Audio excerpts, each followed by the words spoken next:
welcome to MAYARI. Hey, Aces!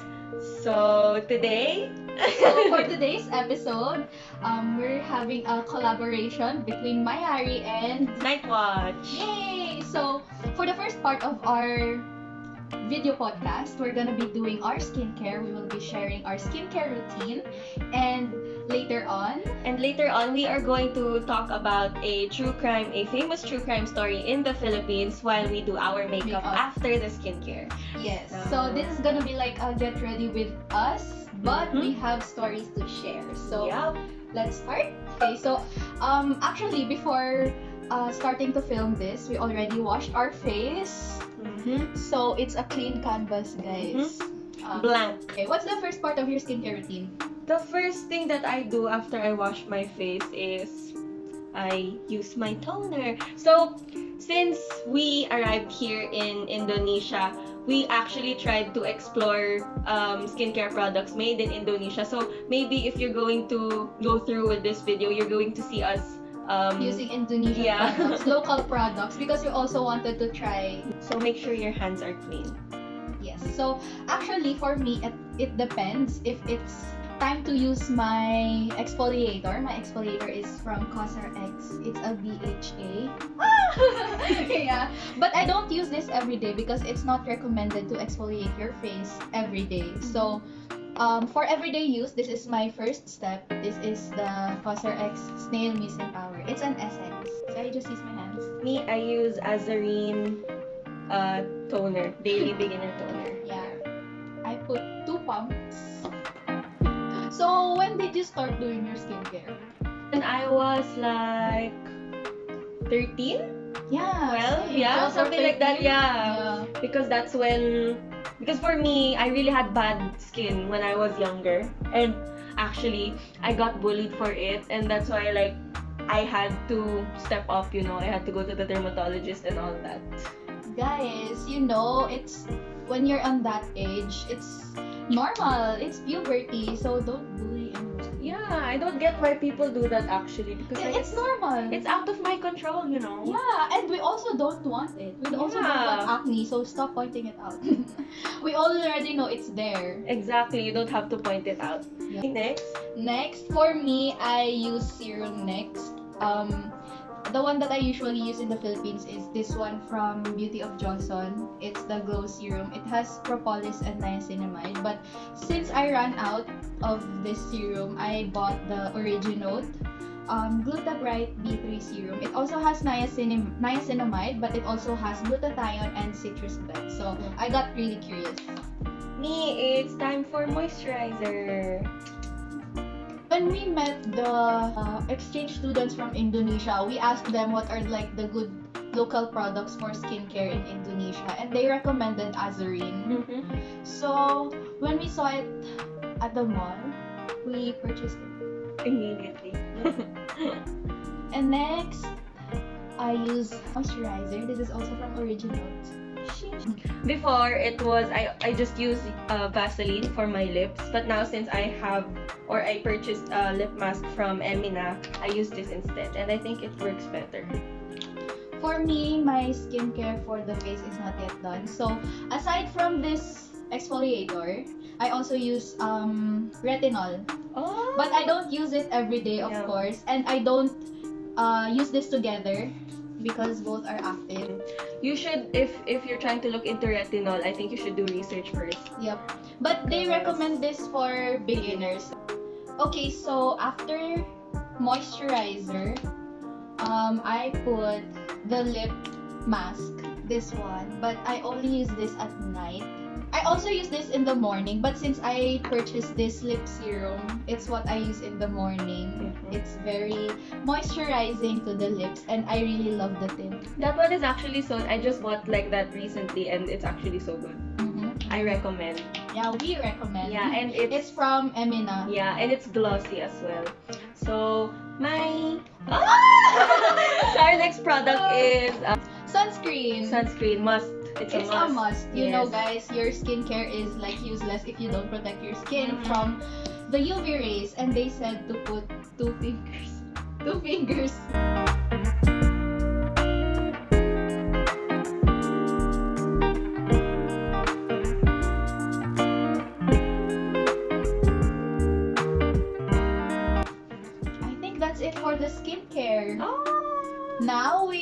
on to makeup And and our story time. yes. So okay. wait a second.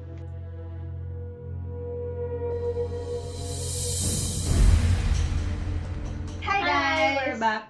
So we got our makeup here, It's all here. But I think most of our makeup is from Philippines, yeah. or an international brand. Yeah. Okay, so I think we can begin with our true crime storytelling. I hope you guys are excited. Because this is a story.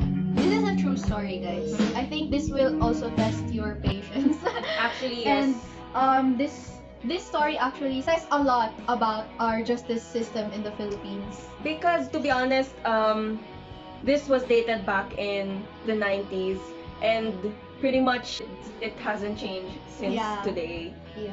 So the story is about Chiong sisters, like Jacqueline and Mary Joy Chiong.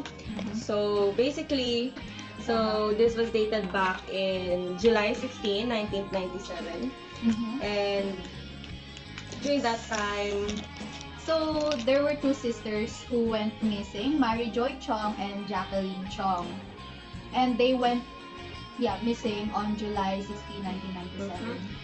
the next day is when the report came, and there was actually a body found in Cebu. Yeah. Cebu City is an island also in the Philippines. Mhm. And the body was... It was unrecognizable, they Yes. said. So, the body was consistent with marks of rape and sexual assault. Yeah. So the police said that it was Mary Joy's body who was found, but Jacqueline's body was never found. Yes. So, when a body was found, that became like a national news, and even outside of Cebu.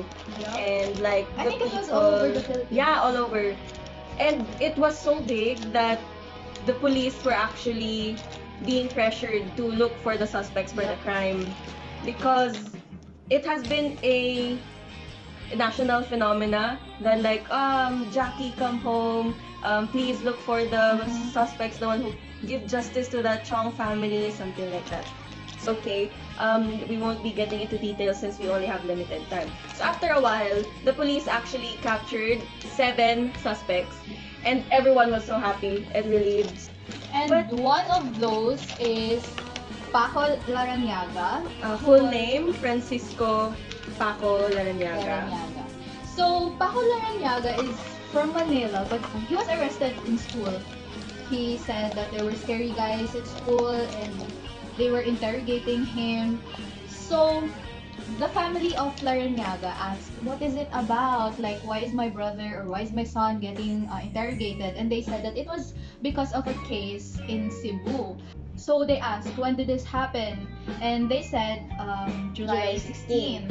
And the family was relieved because during July 16, Paco was in school. And all his classmates and friends were also witnesses, mentioned that he was in school, and he even had pictures that he was indeed in school and he took the exams. He went to the club with his friends, he went somewhere with his friend, and there's also a document, an attendance sheet, and he was there. So they said, oh, I think it will get resolved immediately since everything is there already. So there is evidence, like enough evidence for him to prove that he was in fact in Manila during the crime. Yeah. But yeah, things didn't go well since they questioned him and they asked him to go to Cebu to be interrogated.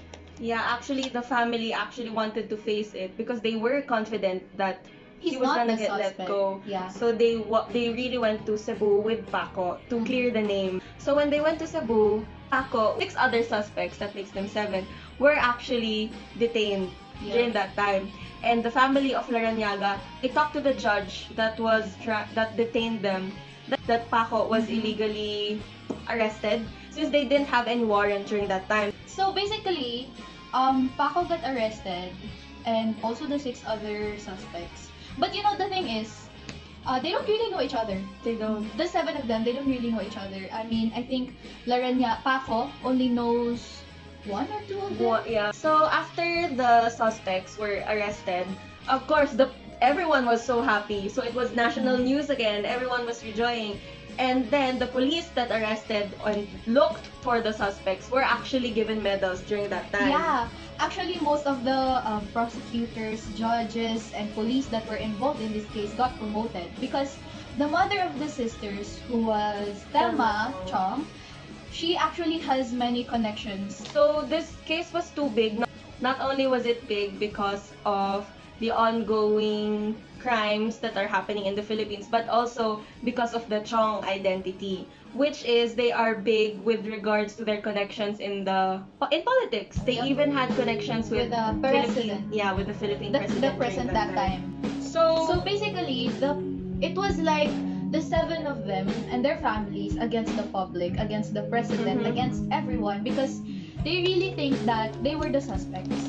So as the police, you can't really go against them, right? And what's the weird thing about it is that they didn't really look for Jacqueline, who was missing, still missing that time. And there was an issue that arose during the investigation, during the trial already. So this was fast forward, it was already their trial. And it was presumed that the body had to be Mary Joy. Marijoy Chong, Yep. the body had to be examined again for if the body was indeed Marijoy Chong. Yeah. Because the thing is, when the parents found the body, they said, "Oh, that's not Mary Joy." And then, like a week later, the police got fingerprints, and they said, "Oh, it is Mary Joy." So, that's kind of suspicious. Like, it can be easily fabricated. Yeah. Knowing the Philippines and knowing the history of all the things that are happening, it can be easily fabricated. Later on in the documentary, it was stated that the husband of Thelma Choi, the father, had issues with a drug lord in the Philippines, and he was working for him, and he got entangled in something, and he was supposed to testify against that drug lord, but then his daughters went missing, so He wasn't able to testify against him. right? Mhm. And actually, that drug lord had connections with the police. And when the police took the side of the Chong family, they even got promoted. The attorneys or the prosecutors who took the side of the Chong family, even though they know that there are some things that are just missing or there are a lot of plot holes that are missing, they even got promoted after all that. So the trial ended and it was time for the judge to already give their verdict. Yeah. So during that time, all evidence were good in favor to the Laranyaga and the 7 suspects. The judge seemed to be very... He wasn't paying attention. He was sleeping. He was actually clearly not taking the trial seriously. He was sleeping. He did not even take into account that there are several witnesses that testify that Paco was indeed with them in Manila and during the crime. remember the pictures that we told you about? He said that it was photoshopped and that's not real. You guys are lying. He said that. It was even backed up by the prosecutors of Mhm. the trial, the same prosecutors who were promoted after that said trial. The verdict came that Paco Larrañaga and the 6 suspects were found guilty of their crimes, which was sentenced to 2 life sentences. So they appealed to the Supreme Court in the Philippines, and they thought that they're gonna be given a chance to clear up their names and to actually win this thing. Mhm. Not only Paco's family and the other 6 wanted to appeal because Thelma Chong, who was the mother, also wanted to appeal because the verdict wasn't a death sentence. She wanted death sentence, and she even made a scene in the courtroom that she was crying, Yeah, because she said that 2 life sentences, which are like 80 years in prison, is not enough for the crimes that they did. So she wanted to give them lethal injection or the death penalty. That's why she was going hysteria. So the trial in the Supreme Court was a lot longer. But in the end, They were found guilty. they were still found guilty. So Paco was half Spanish. So his family appealed to the Spanish government, and It's actually embarrassing. We actually found it really embarrassing. because, like, given all the evidences, you can really say that Paco is innocent, right? So the newspaper outlets, the newspaper company, they said they will help, and they had protests in the Philippine embassy in Spain. Mm-hmm. But the Philippine government and the Supreme Court didn't really give in to that pressure. So the Spanish government resorted to their last card, which is The Human Rights Committee of the United Nations. And during that time, they had a meeting with the new president, President Gloria Macapagal Arroyo.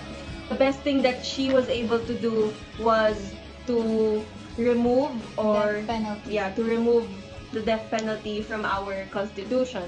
That's the most that she did and the least that she could do. So after that trial, so the death sentence was removed. What happened is that Paco was transferred to Spain, and he was considered as a third-degree prisoner. In Spain, which means third degree is like the least dangerous type of prisoner in Spain, which means that he is still able to freely roam around without the security guards because he is of the least danger. So, after what Spain did, a lot of people actually supported Paco. But when he went to Spain, people started thinking that, oh, he has a nice life already. Yeah. At least he's in Spain. Because the prison in Spain is actually so much better than Bilibid prison in Manila, which is like, the capacity was around 8,000, but the people there is around 20,000. Yeah, something like that. 21,000. Yeah, so when he went to Spain, it's like the people got less and less interested with helping him because they got confident that, oh, he's gonna be okay, he's gonna be fine, he's already in Spain. But yeah, people were saying, oh, at least like this, like that. But in the first place, it's not supposed to happen to him. Like, the moment that the witnesses, his classmates, said that, oh, he was with us and the attendance as evidence, he should be cleared out from the list of suspects. And here's another point. Like, okay, maybe he did the crime, or maybe the attendance was fabricated. Okay, maybe. But how can you go from Manila to Cebu, do the crime, and go back to Manila and do your exams?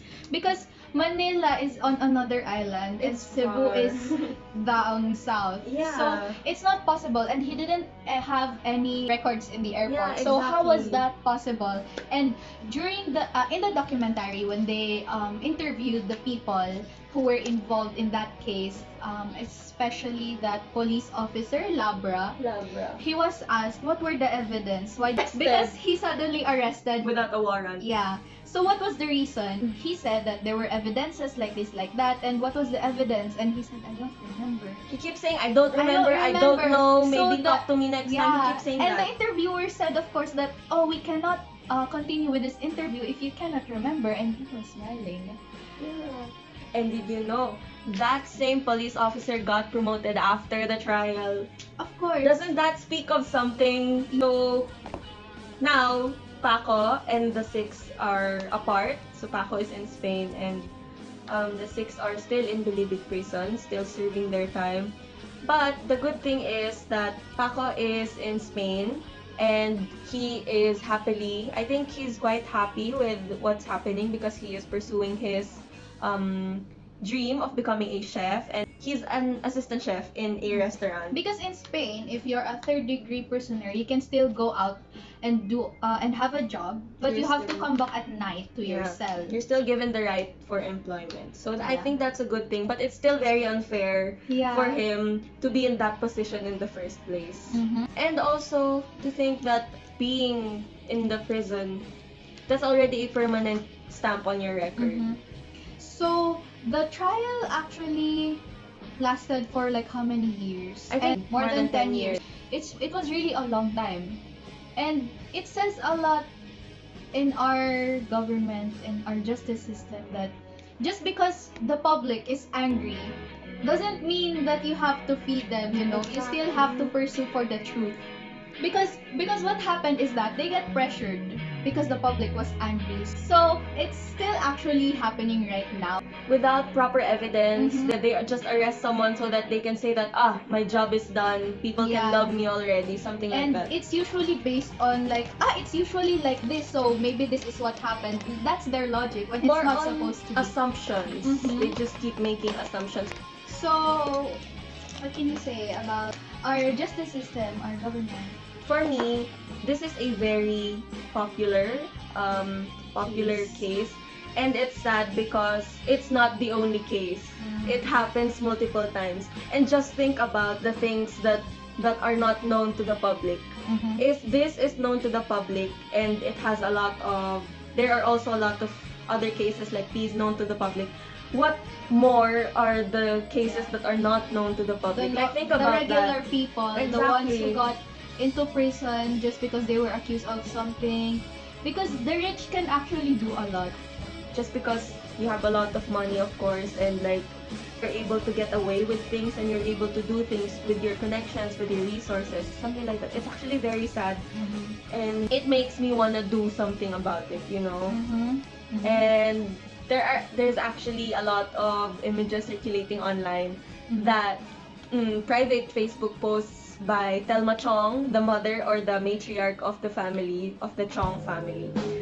She has Facebook posts of allegedly Mary Joy and Jacqueline Chong. They are in Canada and they are married and they have children. Yes.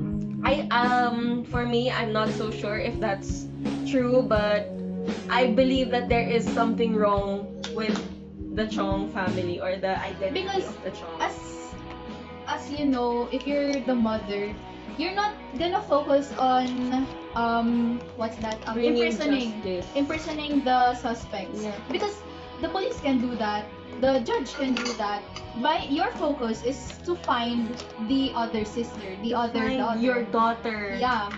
And what's really annoying for me is that when she was interviewed and that was the time that Paco was in Spain, she was like, I'm gonna kill Paco when he comes back. I'm so annoyed like this and that. And that really says something. Okay, so I think we're done with our makeup. It was a quick one. It's like an everyday thing.